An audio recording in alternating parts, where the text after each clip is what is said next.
Mr. President, as I began, I want to talk about a subject here in just a moment, but I also want to react to what the senator from Illinois said with regard to the debt limit, because I think it is important to point out, as folks on the other side and at the White House talk about the need for a, quote, clean debt limit. In other words, a debt limit that increases the amount of borrowing without anything whatsoever attached to it, to point out that in 7 of the last 10 debt limit debates, there were budgetary or policy items that were negotiated and attached.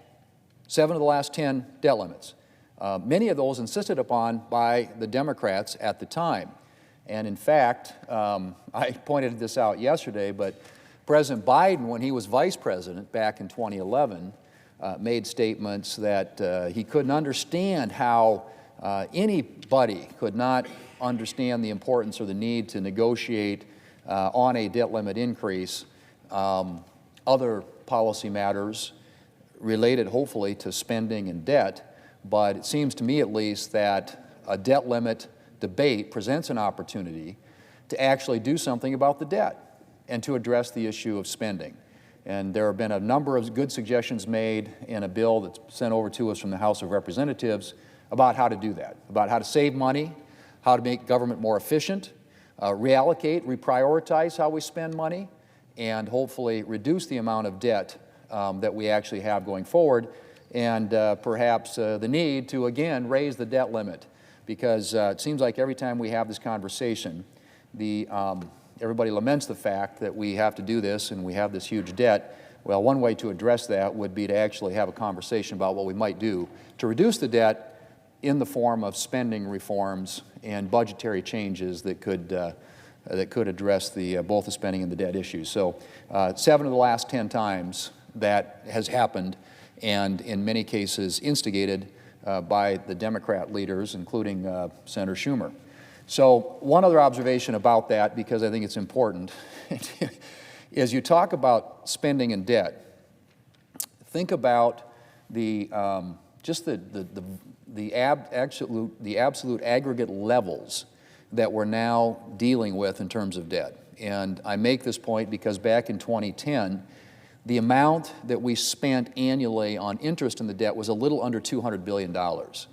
And in 2022, last year, the amount that we spent on interest on the debt, in other words, just to finance the debt, to pay the interest on the amount of borrowing that we have in this country, was $475 billion. So in that time period from 2010, we went from paying a little under $200 billion a year in interest on the debt to $475 billion a year in interest on the debt. That's a 142% increase. And that's going to go up dramatically, as we all know, because interest rates are going up. And so now the cost of borrowing is increasing dramatically. In fact, over the next 10 years, the estimate is that 50 cents out of every dollar that we borrow will go toward nothing but paying the interest on the debt. So when you're $31 trillion in the hole, $31 trillion in debt, it seems logical to me, and I think it does to most Americans, because they've weighed in on this, if you believe any of the polls, to address the issue of the debt as you're raising the debt limit, which is precisely what the House leadership, the House of Representatives, did when it passed a bill last week, sent it to the Senate for consideration, including a number of spending reforms that would reduce not only the amount of spending that we have, but also the amount of debt significantly. It would reduce the amount of debt over that time period by about $500 billion. That's actually significantly higher than that, several $trillion over the next 10-year period. That's a significant amount of money. You say the amount of interest savings is about $500 billion. The total amount of savings on the debt's about $4.5 trillion. And so they are making an earnest effort at addressing what is I think, colossal problem for our country if we don't start reining it in and getting it under control. And I think it behooves the United States Senate to consider that, and the President as well, what we might do to address spending and debt, instead of declaring, as the Democrat leader did about the House bill, that it's dead on arrival in the Senate. There are a number of ideas in there that I think should be supported by both sides and that are meaningful in terms of what they do. obviously, by the amount that they would save. But 50 cents out of every dollar borrowed over the course of the next 10 years, in each of the next 10 years, would be used for nothing more than to pay interest on the debt which today, or as of last year, 2022, is already $475 billion each and every year.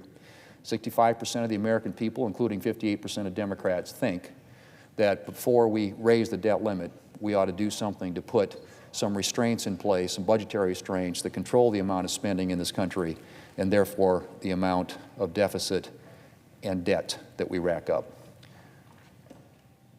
Mr. President, the budget President Biden released a few weeks ago is perhaps most notable for two things: the incredible levels of spending it proposes and its proposed $4.7 trillion in tax hikes.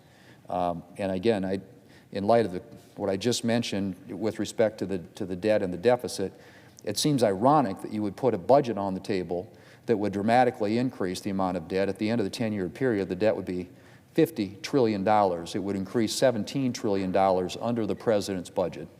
But it also includes $4.7 trillion in tax hikes, on top of the hundreds of billions in tax hikes that Democrats passed last August as part of the Inflation Reduction Act. Mr. President, one thing that always strikes me when the President talks about tax hikes is how little his tax plans have to do with things like economic growth and prosperity.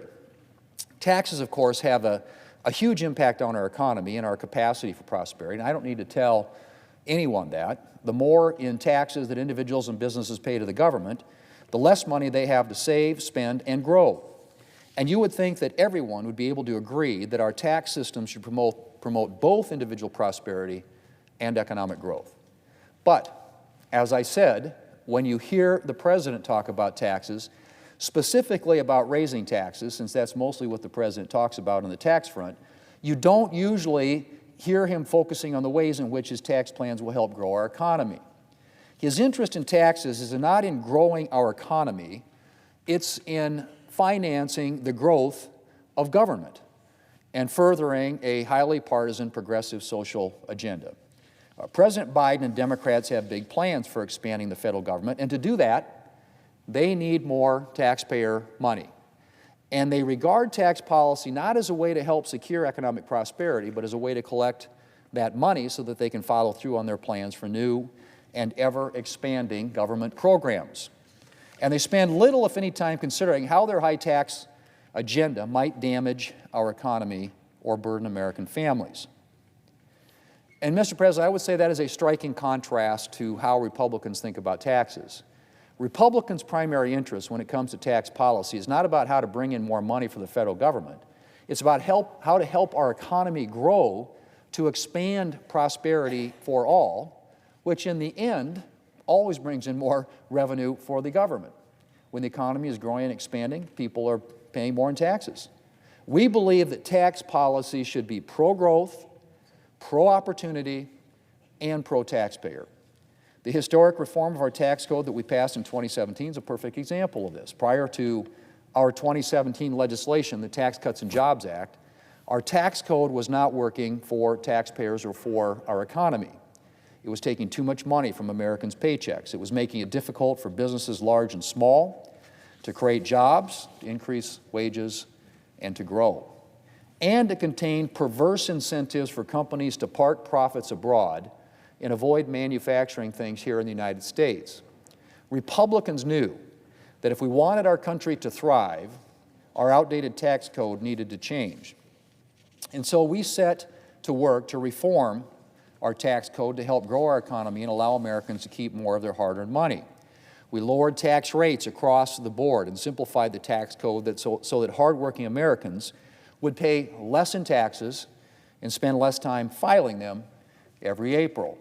We lowered tax rates for owners of small and medium-sized businesses, farms, and ranches, and made it easier for them to recover the cost of investing in their businesses, which in turn freed up cash for them to invest in their operations and in their workers, i.e. higher wages. We lowered our nation's massive corporate tax rate, which prior to the Tax Cuts and Jobs Act was the highest corporate tax rate in the developed world. And we did that to make American businesses more competitive in the global economy and empower them to invest in wages and benefits for their workers. And it worked. And we brought our international tax system into the 21st century so that American businesses would no longer be operating at a disadvantage next to their foreign counterparts. And that also worked, Mr. President. In the wake of the Tax Cuts and Jobs Act, incomes grew. Unemployment fell to a 50-year low. The poverty rate fell to its lowest level ever recorded in American history. Black Americans and Hispanic Americans saw record low rates of poverty and record high increases in income. The income gap narrowed. Business investment increased. Inversions, and that's tax speak for companies moving their headquarters overseas, stopped. And the list goes on. Companies created new jobs. They invested in their employees. And they opened new opportunities for American workers by moving production and capital into the United States. And contrary to what some of my colleagues on the other side of the aisle would have you believe, the Tax Cuts and Jobs Act also helped increase revenues to the federal government. In short, tax reform helped create an economic environment for American businesses and American taxpayers to prosper, with some of the biggest benefits going to lower and middle-income Americans. And our economy's rebound from COVID, and much of the strength it still has after 2 years of Democrat-fueled inflation, is in large part due to the Tax Cuts and Jobs Act. Mr. President, we're at an inflection point right now when it comes to tax policy and to our economy. Key parts of the Tax Cuts and Jobs Act are set to expire in the not-too-distant future. And certain provisions that help boost American innovation and make it easier for small and medium-sized businesses to thrive, have already expired. And there are two ways we could go.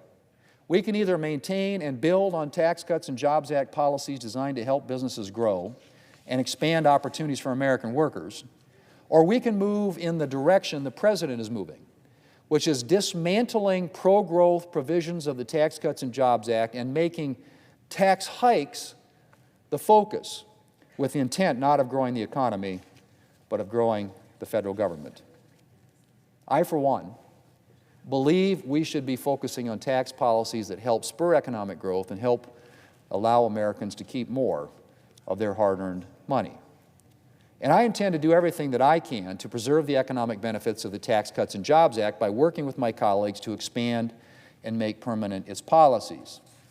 Even the President has grudgingly agreed that the lower rates for individuals making under $400,000 should be continued.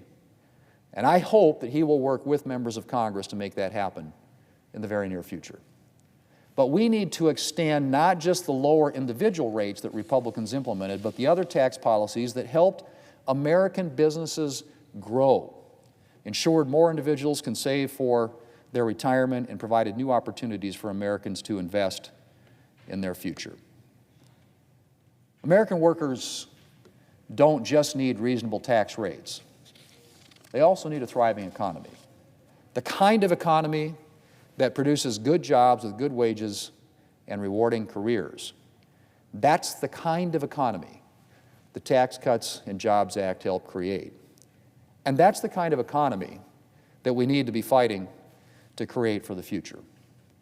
The massive tax hikes President Biden is proposing would tear down the tax structure of the tax cuts that the Tax Cuts and Jobs Act created and drag our economy and the American taxpayer down with it.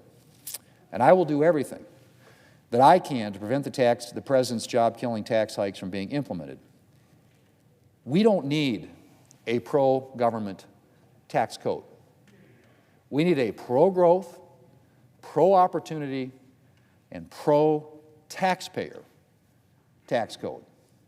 And for the sake of all the South Dakota families and businesses that I'm lucky enough to have the opportunity to represent, and all the hard-working families and businesses across our great country, that's the kind of tax code that I will continue to fight for. Mr. President, I yield the floor.